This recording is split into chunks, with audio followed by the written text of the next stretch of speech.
ওখানে কিন্তু পরিবেশটা অনেক ইয়ে, গাছগুলো আরো বড় বড় ছিল। পরে লাউনা হিসেবে জায়গারই পরিবেশটা এখন ভালোই।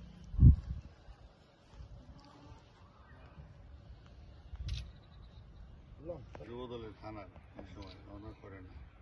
এই আমি ওর কথাবার্তায় বললাম হায়দার তিনি জানি সব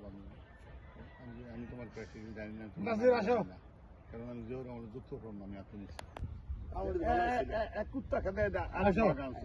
কি করবো না এই বিষয়টা এটা হিন্দুরা পড়ে না, মুসলমানরা পড়ে, তাহলে এটাই ইমান ঠিক থাকলে তো আল্লাহর প্রতি একাত্মবাদ থাকলে তাই বিএনপি আর আওয়ামী লীগের মধ্যে তফাৎ এইটাই। তারেক রহমানের কথা আমাদের নেতা নজরুল কথা, আওয়ামী লীগ যা করে সেটা আমরা করবো, তাইলে মানুষ বলবে আমাদের মধ্যে ডিফারেন্স কি, আর যদি তারা যেটা করছে সেদিন আমরা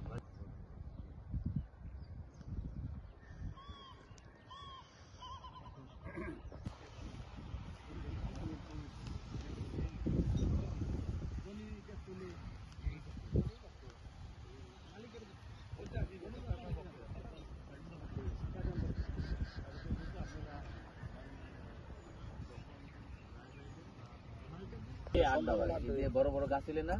বিভিন্ন মানে আমার বাসা, আমার বাড়ি কিন্তু